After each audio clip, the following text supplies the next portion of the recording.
ಮುಟ್ಟಿನ ಸಮಯದಲ್ಲಿ ಬ್ಲೀಡಿಂಗ್ ಏನಾಗುತ್ತೆ ಅದು ಕೆಲವು ಮಹಿಳೆಯರಿಗೆ ತುಂಬಾನೇ ಕಡಿಮೆ ಹೋಗ್ತಾ ಇರುತ್ತೆ. ಅಂದ್ರೆ ಬಹಳ ಜನಕ್ಕೆ ಪೀರಿಯಡ್ಸ್ ನಾರ್ಮಲ್ ಆಗಿನೇ ಇರುತ್ತೆ, ಆದ್ರೆ ಅದರಲ್ಲೇನು ವ್ಯತ್ಯಾಸ ಇರೋದಿಲ್ಲ. ಪೀರಿಯಡ್ ಡೇಟ್ ಕರೆಕ್ಟ್ ಟೈಮ್ಗೆ ತಿಂಗಳ ತಿಂಗಳ ಬರ್ತಾ ಇರುತ್ತೆ, ಆದ್ರೆ ಬ್ಲೀಡಿಂಗ್ ಏನು ಹೋಗುತ್ತೆ ಅದು ತುಂಬಾನೇ ಕಡಿಮೆ ಹೋಗ್ತಾ ಇರುತ್ತೆ. ನನಗೆ ಬರೀ ಒಂದು ದಿನ ಅಷ್ಟೇ ಬ್ಲೀಡಿಂಗ್ ಆಗುತ್ತೆ, ತುಂಬ 2 ದಿನ ಅಷ್ಟೇ ಬ್ಲೀಡಿಂಗ್ ಆಗುತ್ತೆ. ಮೊದಲೆಲ್ಲ ನನಗೊಂದು 4-5 ದಿನದವರೆಗೂ ಬ್ಲೀಡಿಂಗ್ ಆಗ್ತಾ ಇತ್ತು, ಈಗ ತುಂಬಾನೇ ಕಡಿಮೆ ಆಗ್ಬಿಟ್ಟಿದೆ ಅಂತ ಹೇಳ್ತಾರೆ. ಕೆಲವರು ಇದನ್ನ ಲೈಟ್ ಬ್ಲೀಡಿಂಗ್ ಅಂತ ಹೇಳ್ತಾರೆ.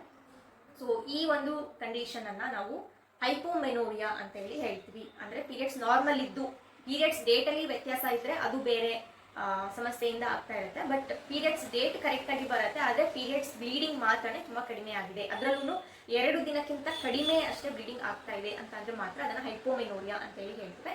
3 ಡೇಸ್ ಬ್ಲೀಡಿಂಗ್ ಆಗ್ತಾ ಇದೆ ಅಥವಾ 1 ಮತ್ತು 2ನೇ ದಿನ ಕಂಪ್ಲೀಟ್ ಆಗಿ ಬ್ಲೀಡಿಂಗ್ ಫುಲ್ ಆಗ್ತಾ ಇದೆ ಅಂತಂದ್ರೆ ಹೆಚ್ಚು ವರಿ ಮಾಡುವಂತ ಅವಶ್ಯಕತೆ ಇಲ್ಲ.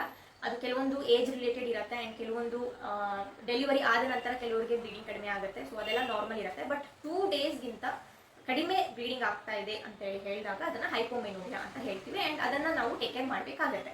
ಸೊ ಅದ ಕಾರಣಗಳನ್ನ ನೋಡಿದಾಗ ಮೊದಲನೇದಾಗಿ ಮೇಜರ್ ಕೇಸಸ್ ಅಲ್ಲಿ ಏನಿರುತ್ತೆ ಅಂತಂದ್ರೆ ನ್ಯೂಟ್ರಿಷನಲ್ ಡೆಫಿಷಿಯನ್ಸಿ, ದೇಹದಲ್ಲಿ ಪೋಷಕಾಂಶಗಳ ಕೊರತೆ ಆಗಿದ್ದಾಗ, ಅದು ಕೆಲವೊಂದು ವೈಟಮಿನ್ಸ್ ಇರ್ಬೋದು, ಮಿನರಲ್ಸ್ಗಳಿರ್ಬೋದು ಅಂಡ್ ಸ್ಪೆಷಲಿ ಐರನ್ ಕಡಿಮೆ ಆಗಿದೆ ಅಥವಾ ಹಿಮೋಗ್ಲೋಬಿನ್ ದೇಹದಲ್ಲಿ ಕಡಿಮೆ ಆಗಿದೆ ಅಂತೇಳಿ ಹೇಳಿದಾಗಲೂ ಕೂಡ ಬ್ಲೀಡಿಂಗ್ ಕಡಿಮೆ ಆಗ್ತಾ ಇರುತ್ತೆ.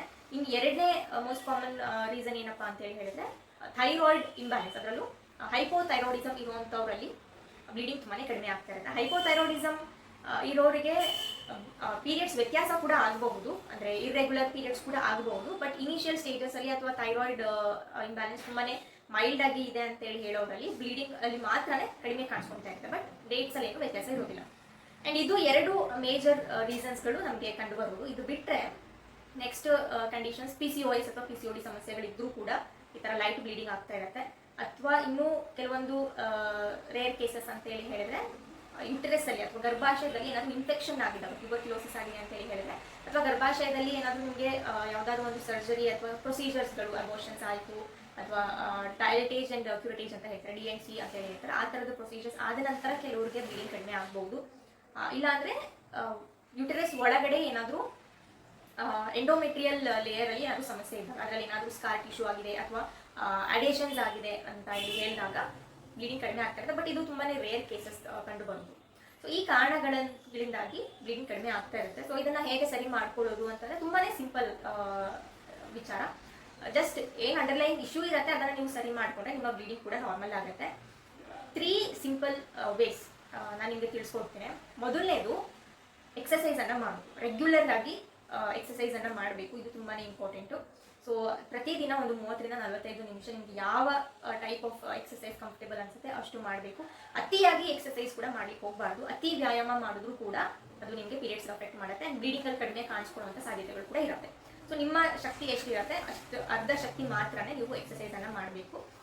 ಸೊ ಅದು ಬಗ್ಗೆ ಕೂಡ ಗಮನ ಕೊಡಬೇಕು. ನಾನು ಎಕ್ಸಸೈಸ್ ಮಾಡೋಕೆ ಹೇಳಿದ್ದೀನಿ ಅಂತ ಹೇಳ್ಬಿಟ್ಟು 1 ಅವರ್ 2 ಅವರ್ ಗಟ್ಟಲೆ ಎಲ್ಲ ಚೆನ್ನಾಗಿ ಎಕ್ಸಸೈಸ್ ಮಾಡೋದು ಕೂಡ ಒಳ್ಳೆಯದಲ್ಲ. ಸೊ ಮಾಡರೇಷನ್ ಅಲ್ಲಿ ಬಟ್ ಎಕ್ಸಸೈಸ್ ಡೈಲಿ ಇರಬೇಕು.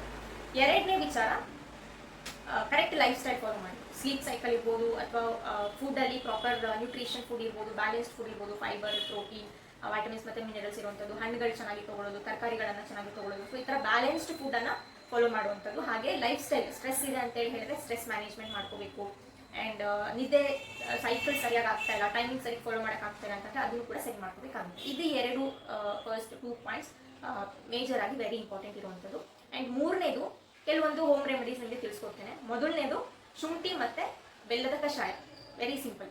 ಒಂದು ಸಣ್ಣ ಪೀಸ್ ಅಷ್ಟು ಶುಂಠಿಯನ್ನು ತೊಗೊಂಡ್ಬಿಟ್ಟು ಅದಕ್ಕೊಂದು ಸಣ್ಣ ಪೀಸ್ ಅಷ್ಟು ಬೆಲ್ಲನ ಹಾಕಿ ಒಂದು 100 ml ನೀರಲ್ಲಿ ಹಾಕ್ಬಿಟ್ಟು ಅದನ್ನು ಚೆನ್ನಾಗಿ ಕುದಿಸಿ ಒಂದು 30 ml ಆಗೋವರೆಗೂ ಅದನ್ನ ಕುದಿಸ್ಬಿಟ್ಟು ಆಮೇಲೆ ಫಿಲ್ಟರ್ ಮಾಡಿ ಅದನ್ನ ಟೀ ತರ ಸೇವನೆ ಮಾಡುವಂಥದ್ದು ಕಷಾಯವನ್ನು. ಇದನ್ನ ಬೆಳಗ್ಗೆ ಒಂದ್ಸಲ ಮತ್ತೆ ಸಾಯಂಕಾಲ ಒಂದ್ಸಲ ಊಟ ಆದ ನಂತರ ನೀವು ಸೇವನೆ ಮಾಡ್ಬೋದು. ಇದನ್ನ ಪ್ರತಿದಿನ ನೀವು ಸೇವನೆ ಮಾಡ್ತಾ ಬಂದ್ರಿ ಅಂತ ಹೇಳಿ ಹೇಳಿದ್ರೆ ನಿಮಗೆ ಪೀರಿಯಡ್ಸ್ ಆದಾಗ ಬ್ಲೀಡಿಂಗ್ ನಿಮಗೆ ಫ್ಲೋ ಕರೆಕ್ಟ್ ಆಗಿ ಹೋಗ್ಲಿಕ್ಕೆ ಸಹಾಯ ಮಾಡುತ್ತೆ.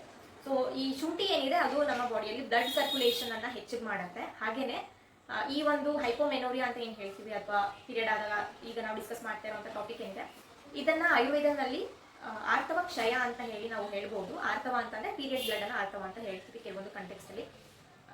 ಇದು ಅಗ್ನಿ ಮಾಂದ್ಯದಿಂದಾಗಿ ಆಗುವಂಥದ್ದು. ಅಂದರೆ ನಮ್ಮ ದೇಹದಲ್ಲಿ ಅಗ್ನಿ ಅಥವಾ ಡೈಜೆಸ್ಟಿವ್ ಪವರ್ ಅಂತ ಏನು ಹೇಳ್ತೀವಿ ಅದು ಕಡಿಮೆ ಆದಾಗ ಈ ರೀತಿ ಆಗುತ್ತೆ ಅಂತ ಆಯುರ್ವೇದದ ಕಾನ್ಸೆಪ್ಟ್ ಪ್ರಕಾರ ಹೇಳ್ತೀವಿ. ಸೊ ಈ ಶುಂಠಿ ಏನಿದೆ ಇದು ಅಗ್ನಿಯನ್ನು ದೀಪನ ಮಾಡುತ್ತೆ, ಡೈಜೆಷನ್ ಅನ್ನ ಇಂಪ್ರೂವ್ ಮಾಡುತ್ತೆ, ಹಾಗೆ ಬ್ಲಡ್ ಸರ್ಕ್ಯುಲೇಷನ್ ಅನ್ನ ಇಂಪ್ರೂವ್ ಮಾಡುತ್ತೆ. ಹಾಗೆ ಜಾಗರಿ ಅಥವಾ ಬೆಲ್ಲ ಏನಿದೆ ಅದರಲ್ಲಿ ಐರನ್ ಅಂಶ ಜಾಸ್ತಿ ಇರುತ್ತೆ. ಸೊ ನಿಮಗೆ ಐರನ್ ಅನ್ನ ಬೂಸ್ಟ್ ಮಾಡುತ್ತೆ. ಸೊ ಈ ಎರಡರದ್ದು ಕಾಂಬಿನೇಷನ್ ಅಲ್ಲಿ ನೀವು ಕಷಾಯವನ್ನು ಸೇವನೆ ಮಾಡ್ತಾ ಬಂದರೆ ಪೀರಿಯಡ್ಸ್ ಟೈಮಲ್ಲಿ ಬ್ಲೀಡಿಂಗ್ ನಾರ್ಮಲ್ ಆಗ್ತಾ ಬರುತ್ತೆ. ಇನ್ನು ಎರಡನೇದು ಹಿಂಗನ್ನು ಇನ್ಕ್ಲೂಡ್ ಮಾಡ್ಕೊಳ್ಳೋದು. ಸೊ ಹಿಂಗು ನಿಮ್ಮ ಅಡುಗೆನಲ್ಲಿ ಮಾಡುವಾಗೆಲ್ಲ ಒಗ್ಗರಣೆಗೆ ಸ್ವಲ್ಪ ಲೈಟಾಗಿ ಒಂದು ಅಥವಾ 2 ಚಿಟಿಕೆಯಷ್ಟು ಹಿಂಗನ್ನು ಬಳಕೆ ಮಾಡಿ. ಹಾಗೆಯೇ ಅದ್ರ ಜೊತೆಗೆ 1 ಚಿಟಿಕೆಯಷ್ಟು ಹಿಂಗನ್ನು ಒಂದು ಸಣ್ಣದು ಟೀ ಗ್ಲಾಸ್ ಅಷ್ಟು ಉಗುರು ಬೆಚ್ಚಗಿರೋ ನೀರಲ್ಲಿ ಮಿಕ್ಸ್ ಮಾಡಿಬಿಟ್ಟು ಕೂಡ ಅದನ್ನು ದಿನಕ್ಕೊಮ್ಮೆ ಸೇವನೆ ಮಾಡ್ಬೋದು.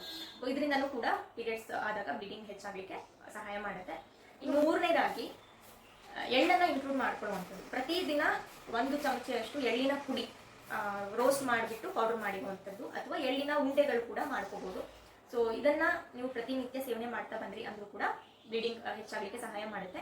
ಎಳ್ಳು ನಮಗೆ ದೇಹದಲ್ಲಿ ಈಸ್ಟ್ರೋಜನ್ ಹಾರ್ಮೋನನ್ನು ರೆಗ್ಯುಲೇಟ್ ಮಾಡಲಿಕ್ಕೆ ಸಹಾಯ ಮಾಡುತ್ತೆ. ಸೊ ಹಾಗಾಗಿ ಎಳ್ಳಿನ ಸೇವನೆ ಕೂಡ ಇಂಪಾರ್ಟೆಂಟ್ ಆಗುತ್ತೆ. ಸೊ ಇದಿಷ್ಟು 3 ರೆಮಿಡೀಸನ್ನು ನೀವು ಟ್ರೈ ಮಾಡ್ಬೋದು. ಅಲ್ಲಿ ಥೈರಾಯ್ಡ್ ಸಮಸ್ಯೆ ಇದೆ ಅಂತೇಳಿ ಹೇಳಿದ್ರೆ, ಅಥವಾ ಅನೇಮಿಯಾ ಅಥವಾ ಐರನ್ ಕಡಿಮೆ ಆಗಿದೆ, ವೈಟಮಿನ್ಸ್ ಕಡಿಮೆ ಆಗಿದೆ ಅಂತೇಳಿ ಹೇಳಿದಾಗ ಬರೀ ರೆಮಿಡೀಸ್ ಅಷ್ಟೇ ಹೆಲ್ಪ್ ಮಾಡೋದಿಲ್ಲ. ಇದ್ರ ಜೊತೆಗೆ ನೀವು ನಿಮ್ಮ ಅಂಡರ್ಲೈನ್ ಇಶ್ಯೂ ಏನಿದೆ ಅದನ್ನು ಕೂಡ ಸರಿ ಮಾಡ್ಕೋಬೇಕಾಗತ್ತೆ. ಬಟ್ ಈ ರೆಮಿಡೀಸ್ ನಿಮಗೆ ಇದನ್ನ ಫಾಲೋ ಮಾಡಿದ್ರೆ ಬ್ಲೀಡಿಂಗ್ ಏನಿದೆ ಅದು ಸ್ವಲ್ಪ ಹೆಚ್ಚಾಗಲಿಕ್ಕೆ ಸಹಾಯ ಮಾಡುತ್ತೆ. ಸೊ ಇದಿಷ್ಟು ಇವತ್ತಿನ ಸಂಚಿಕೆಯಲ್ಲಿ ಪೀರಿಯಡ್ಸ್ ಆದಾಗ ಬ್ಲೀಡಿಂಗನ್ನು ಹೆಚ್ಚಿಗೆ ಮಾಡ್ಕೊಳ್ಳಿಕ್ಕೆ ಇದ್ದಂತಹ ಮಾಹಿತಿ. ಮುಂದಿನ ಸಂಚಿಕೆಯಲ್ಲಿ ಮತ್ತೆ ಬೇರೆ ಮಾಹಿತಿ ಜೊತೆ ಬರ್ತೇನೆ. ಅಲ್ಲಿವರೆಗೂ ಎಲ್ಲರೂ ನಗ್ತಾ ಇರಿ. ನಮಸ್ಕಾರ.